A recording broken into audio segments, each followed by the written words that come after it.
rekan saya, Airin Puung, kami mengajak Anda melihat komitmen nyata dari Bumi Manggarai dalam menjaga masa depan generasi penerus kita. Keuskupan Ruteng secara resmi meluncurkan gerakan pastoral terbaru bertajuk Keuskupan Sayang Anak. Langkah strategis ini diambil untuk memperkuat perlindungan serta pemenuhan hak anak-anak di wilayah pastoral Manggarai Raya. Melalui gerakan ini, Keuskupan Ruteng berkomitmen mendorong setiap paroki, stasi, hingga komunitas basis agar bertransformasi menjadi lingkungan yang aman, ramah, dan inklusif bagi tumbuh kembang anak. Pihak Keuskupan Ruteng juga menekankan bahwa perlindungan terhadap anak-anak merupakan perwujudan nyata dari iman dan kasih, sekaligus upaya kolektif untuk menjauhkan generasi muda dari segala bentuk kekerasan dan eksploitasi. Bagaimana tanggapan dan implementasi program ini di lapangan? Kita simak laporan selengkapnya dari wilayah Keuskupan Ruteng berikut ini.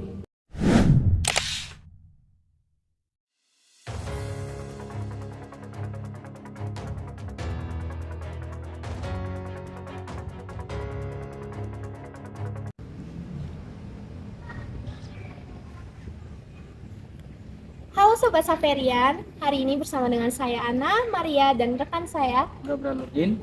Kali ini kami akan mewawancarai bersama dengan Romo. Baik Romo, selamat sore. Selamat sore. Baik Romo, di sini kami ingin memberikan beberapa pertanyaan untuk Romo. Yang pertama, alasan apa yang mendasari Keuskupan Ruteng ini harus menjadi keuskupan yang ramah anak? Oke. Mengembangkan gereja ramah anak atau secara luas disebut Keuskupan Sayang Anak. Ini yang paling mendasar didasarkan pada sikap Yesus sendiri, bagaimana dia memperlakukan anak sebagai subjek yang harus dihargai karena dia bermartabat. Kita dengar dalam kitab suci, kita tahu dalam kitab suci pada suatu ketika anak-anak datang mau berjumpa dengan dia, lalu kemudian para murid berusaha menghalangi. Lalu dia bilang, biarkanlah mereka datang padaku, jangan halangi mereka karena mereka lah pemiliknya kerajaan surga. Jadi bagaimana Yesus melihat mereka sebagai pribadi yang berharga, yang memiliki martabat, yang harus dihargai dan dilindungi. Dan karena itu kalau kita dalam kitab suci kita melihat Yesus tidak pernah menghukum orang yang bersalah. Kita ingat waktu ada perempuan berzina, dia bahkan saya tidak menghukum engkau, pergilah dan jangan berbuat dosa lagi. Kalau waktu orang banyak juga datang berjualan di bait Allah, yang dia hukum bukan orang-orang tetapi meja dan sebagainya. Tetapi dia bilang, kalau ada orang yang menyesatkan anak, lebih baik di lehernya diikat batu kilangan dan dilemparkan ke dalam laut. Berarti itu sangat melindungi anak, sampai orang yang menyesatkan anak itu di lehernya lebih baik diikat batu kilangan. Itu semacam apa namanya, kalau di Israel itu terbuat dari tembaga semacam apa ini, kalau menumbuk padi itu apa namanya, lesung itu, lesung tapi seperti dari baja, diikat di leher orang dan dibuang ke laut. Itu artinya tenggelam kan. Jadi bagaimana dia sangat menghargai. Nah kemudian gereja kemudian secara seluruh termasuk gereja Keuskupan Ruteng tentu juga diharapkan memberikan perhatian kepada anak seperti Yesus juga memberikan perhatian kepada anak. Mereka adalah pribadi yang berharga, unik dan satu-satunya. Jadi anak itu bukanlah versi kecil dari kita orang dewasa, artinya dia masih ada orang dewasa yang dia adalah versi kecilnya, bukan. Tapi anak kecil juga adalah sesuatu yang sempurna, yang bermartabat, dan dia dihargai karena pribadinya yang berharga, bukan karena dia tunggu apa fungsinya untuk masyarakat kan, tapi karena dia berharga. Selain karena dia memiliki martabat yang mulia sebagai manusia, jadi gereja juga memberikan perhatian kepada anak-anak, karena anak-anak ini kita lihat sebagai seorang pribadi yang merupakan masa depan dari gereja itu sendiri. Nah, pertanyaannya kan, ketika mereka adalah masa depan gereja, apa yang kita buat sekarang? Ya, apa yang kita buat sekarang terhadap anak-anak agar mereka benar-benar bertumbuh menjadi pribadi yang melanjutkan gereja ini ke depan.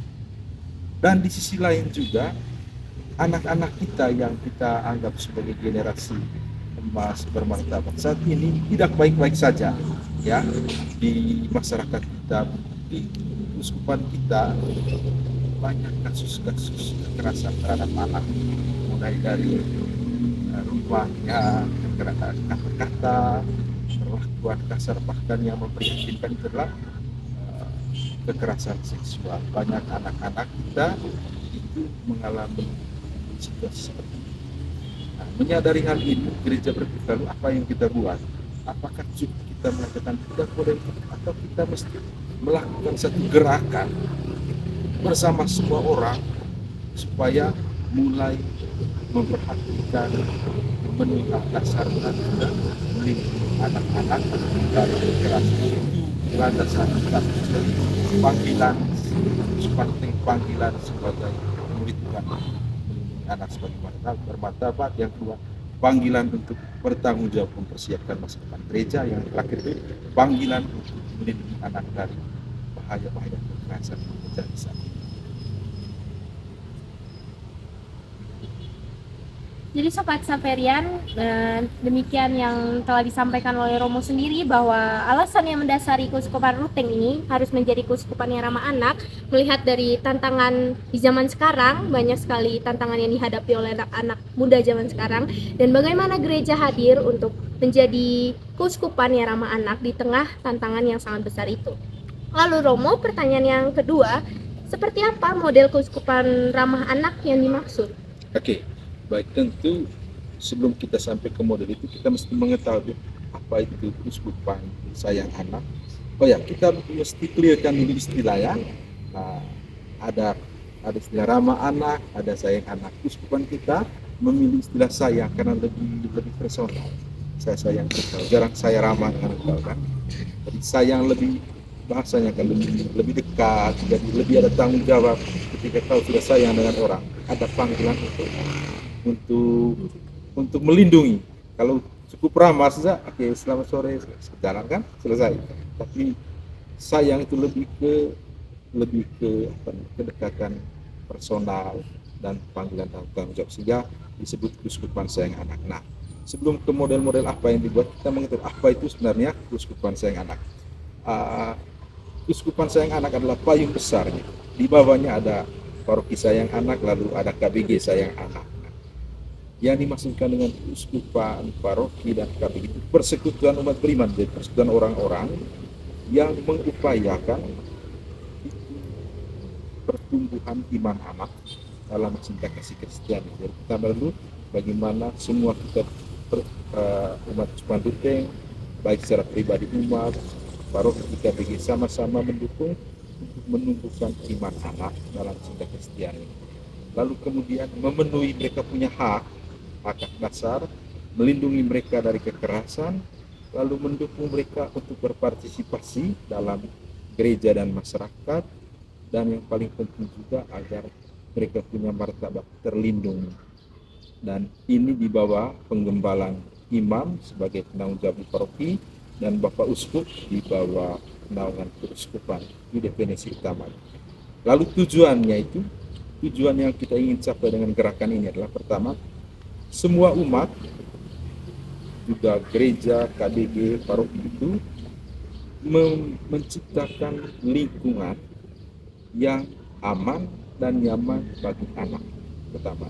Yang kedua, umat memenuhi hak-hak dasar anak dan juga melindungi anak dari berbagai kekerasan. Tujuan. Yang berikut juga, orang tua memiliki kapasitas bagaimana kita mengasuh anak dengan cinta, karena kita tahu bahwa anak itu sebagian besar itu ada di keluarga ya, mereka dilahirkan.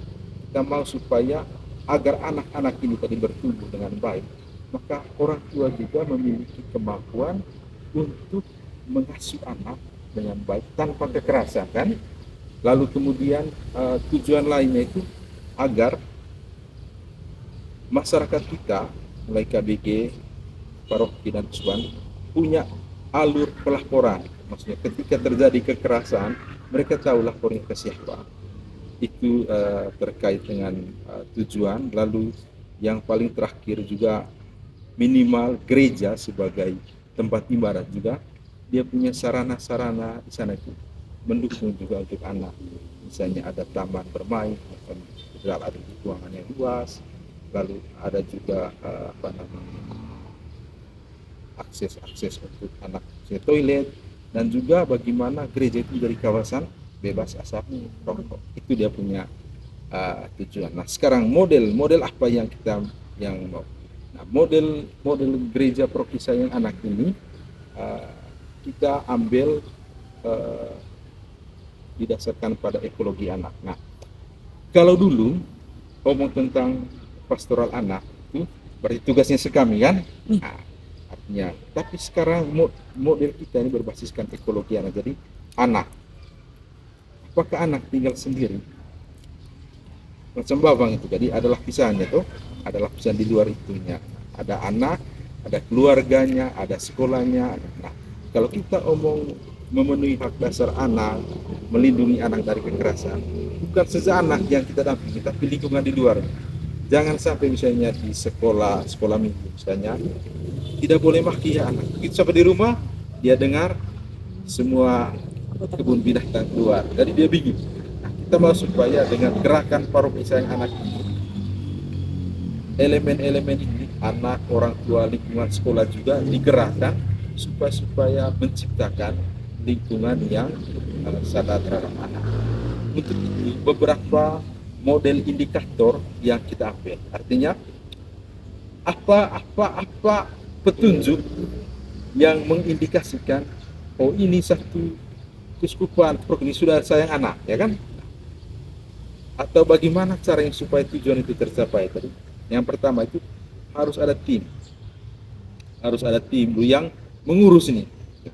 Kalau di keuskupan ini kan ada komisi anak dan remaja, ada komisi keluarga yang ngurus orang tua tadi itu, ada komisi Justice and Peace GPIC untuk mengurus kekerasan, dan juga ada komisi pendidikan untuk mengembangkan sekolah ramah anak. Nah, itu di sekolah di keuskupan.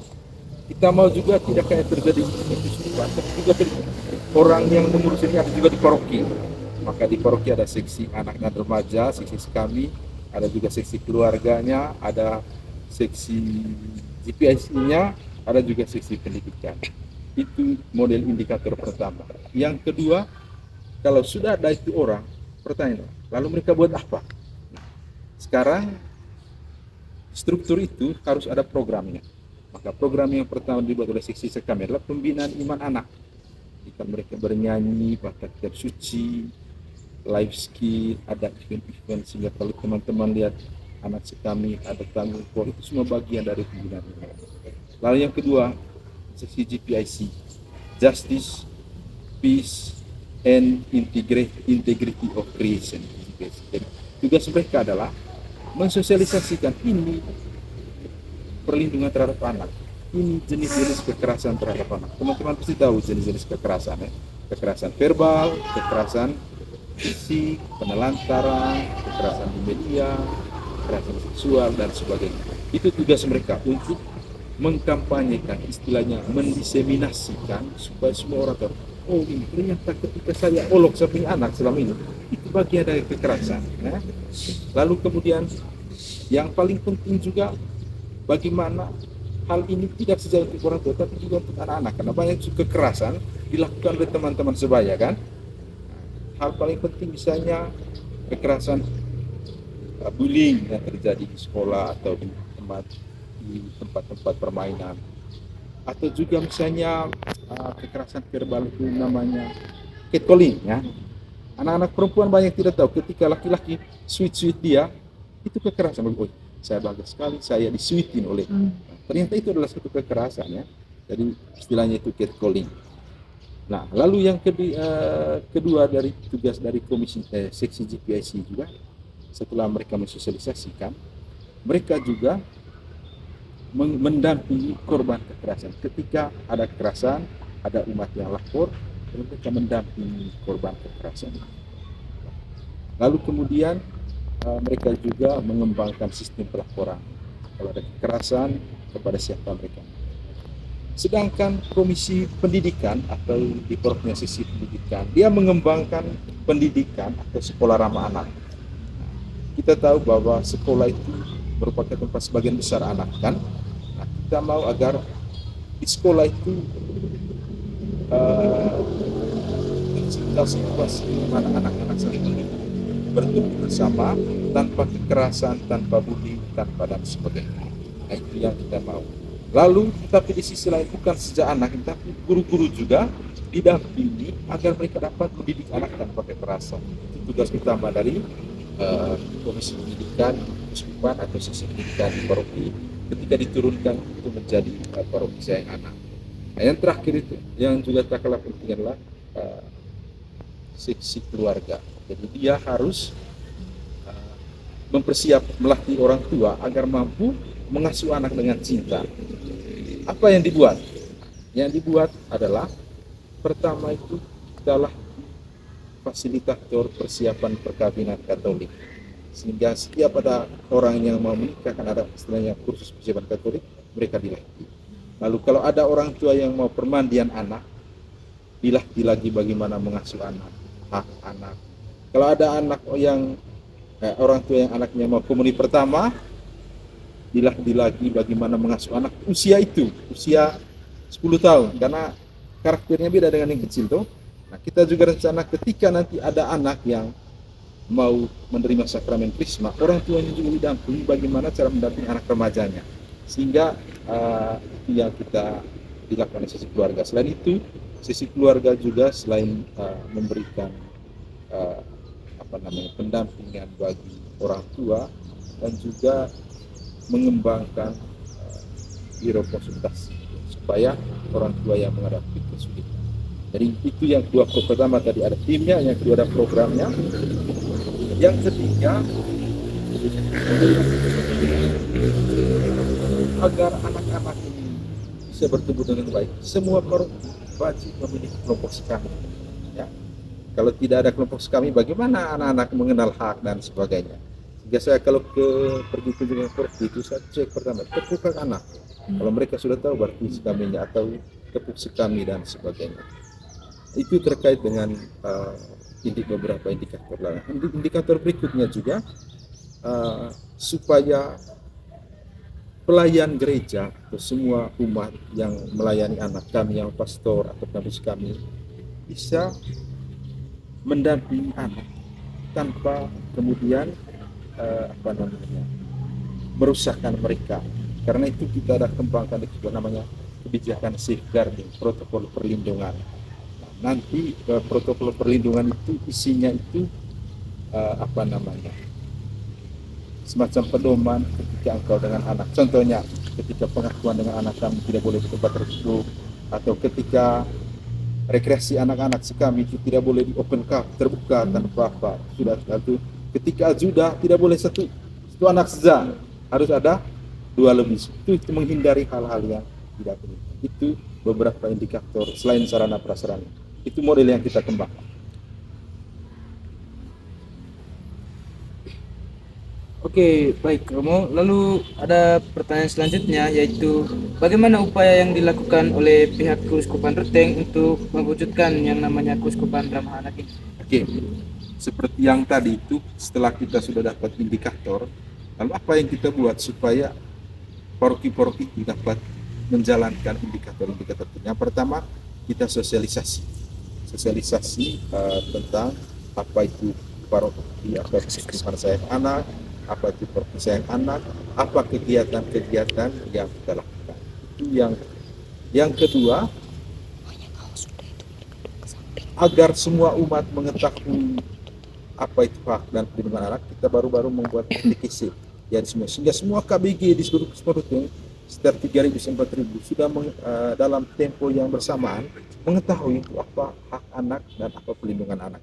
Itu upaya-upaya yang kita lakukan. Jadi pertama sosialisasi, lalu kemudian mengembangkan katekesi, yang berikut melatih fasilitator pendamping keluarga, lalu kemudian mengembangkan safeguarding tadi, lalu kemudian melakukan ke depan itu yang pertama tadi sosialisasi. Setelah kita dapat indikator dari itu, model indikator, agar itu dapat berjalan, maka sosialisasi kepada paroki ini yang kalian buat. Sedangkan yang keuskupan sendiri yang pertama itu adalah pelatihan fasilitator orang tua, penyusunan modul-modul tadi itu, modul pengasuhan, lalu kemudian pengembangan sekolah ramah anak oleh komisi pendidikan nanti, lalu yang berikut itu pelatihan pendamping sekami, lalu menyelenggarakan event jambore anak-anak sekami untuk mereka bertumbuh iman dan life skill-nya. Lalu kita juga tadi seperti saya bilang membuat menyusun protokol perlindungan untuk membantu kami bagaimana melayani anak-anak, dan yang paling penting itu adalah memanfaatkan media sosial untuk promosi agar anak-anak orang-orang tua itu mulai awareness, sadar tentang siswa. Oke, baik, dari upaya yang telah dijelaskan oleh Romo tadi, kira-kira apa saja tantangan dan hambatan yang dialami selama dijalankan keuskupan ramah anak ini? Oke. Hampir kita deklarasikan baru bulan April kemarin, tetapi gerakan itu sebenarnya sudah 1-2 tahun yang kita buat, dan hambatan tantangan yang paling besar sebenarnya itu adalah bagaimana membangkitkan kesadaran orang bahwa anak-anak kita sedang bermasalah. Banyak orang yang tidak tahu bahwa anak-anak kita ini sedang tidak baik-baik saja. Orang tidak merasa bermasalah ketika dia olok anaknya. Kan anak saya diolok. Mereka tidak tahu bagaimana luka yang tertinggal di dalam ketika enggak diolok. Orang juga merasa ketika melihat anak menjual kue berkeliling, itu dianggap biasa saja. Mereka tahu itu sebenarnya eksploitasi ya. Orang juga misalnya merasa biasa saja ketika misalnya ada orang tua memposting foto anak tanpa izin anaknya ibu, kan foto supaya anak ibu, tapi dia tidak tahu bagaimana ketika anaknya sudah dewasa dia akan dibully oleh teman. Ternyata kau buka waktu kecil kita melegang, dan ada anak yang protes, ada siri dengan mamanya, siapa yang menyuruh Anda dulu memposting foto masa kecil saya sekarang dibully oleh teman. Jadi orang merasa bahwa banyak hal-hal yang semestinya tidak boleh dilakukan, tapi orang melakukan itu, dan membangkitkan kesadaran itu bukan hal yang mudah, itu tantangan. Dan yang paling penting adalah hampir kita punya orang di timur ini merasa bahwa mendidik anak itu harus pakai kekerasan. Jadi di ujung rotan itu ada emas. Jadi kalau kita mengasuh anak dengan cinta, disiplin, positif, tambah cinta kasih, kayak punya harus dibentak, harus dipukul. Tapi mereka tidak tahu bagaimana perasaan anak ketika dipukul, dimarahi. Mereka hanya tahu bahwa saya ingin kau sukses. Tapi apa yang ada di anak ketika dia dimarahi? Mereka tidak tahu bahwa setiap kali bentakan itu mempengaruhi otak anak. Ada penelitiannya bagaimana setiap kali bentakan itu memutuskan satu jaringan di dalam otak, dan itu mempengaruhi otak-otak anak. Jadi itu tantangan yang paling utama, bagaimana membangkit kesadaran. Lalu yang kedua, tantangan yang dialami juga bagaimana kita mengembangkan satu program berkelanjutan, dan tentu ada banyak biaya-biaya yang membutuhkan dukungannya.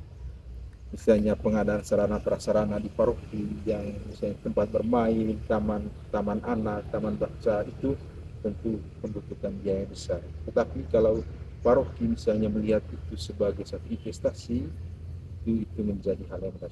Yang ketiga, tantangan ketiga itu bagaimana juga menghimpun semua orang ini semua lembaga untuk sama-sama menerapkan isu ini. Jadi gereja juga mesti bekerja sama dengan banyak pihak. Yang kita buat sekarang itu dengan pemerintah untuk kabupaten layak anak. Oke, sungguh berkesan sekali tadi mengenai jawaban yang diberikan oleh Romo.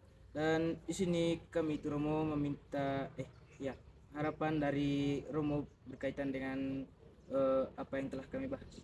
Oke, baik. Yang pertama, terima kasih untuk kalian yang telah mengangkat hal ini untuk dibagikan, untuk diceritakan bagaimana kita gereja coba mempraktikkan pemenuhan hak dan perlindungan anak. Karena itu harapannya saya pertama untuk gereja semoga tetap menjadi tempat yang nyaman dan aman bagi anak untuk bertumbuh secara iman dalam cinta Kristiani, terlibat aktif di gereja dan juga mendukung apapun kegiatan-kegiatan gereja.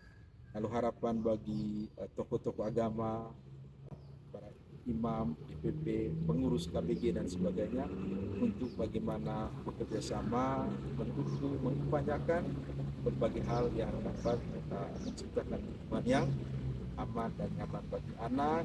Juga harapan saya untuk sekolah, semoga setiap sekolah mulai menyadari tugas dan perannya untuk menjadi rumah yang aman bagi anak untuk bertumbuh dan juga menghindari bullying, dan juga para guru bisa menjadi pendidik yang penuh kasih tanpa kekerasan.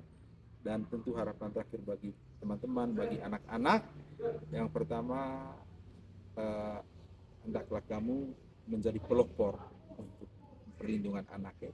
Jadi jangan menjadi pelaku kekerasan, jangan menjadi pelaku bullying, tapi jadilah sahabat bagi teman-teman yang menghargai, mengasihi, itu sebagai pelopor. Tapi juga sebagai pelapor ya, pelopor dan pelapor. Ketika ada kekerasan, jangan sungkan-sungkan untuk melapor ke pihak yang berwajib atau ke sekolah atau siapa, karena kalau kita tidak melapor, si pelaku bilang gini, hari ini anak itu kan tidak ya, besok anak itu, akhirnya predator itu akan punya banyak korban. Dan harapan yang terakhir semoga Kuskupan Ruteng umumnya dan Manggarai khususnya menjadi daerah atau komunitas yang benar-benar melindungi anak dari berbagai kekerasan. Terima kasih. Baik Sobat Saverian, demikian pemirsa pembincangan mendalam kami bersama dengan Romo tadi, bagaimana Kuskupan Ruteng terkait dengan komitmen mewujudkan lingkungan yang ramah anak. Dan kita tentu berharap gerakan ini dapat menjadi pemantik untuk lebih peduli kepada anak-anak bagi mereka yang ternyata membutuhkan perlindungan. Sekian saja, terima kasih. Terima kasih. Informasi tadi sekaligus menutup perjumpaan kita dalam berita kali ini. Mari kita bersama-sama mendukung ruang yang aman dan penuh kasih bagi tumbuh kembang anak-anak kita. Saya Aurel Kandi dan rekan saya Air Puung bersama seluruh kerabat kerja yang bertugas pamit undur diri. Terima kasih atas perhatian Anda. Selamat sore dan sampai jumpa.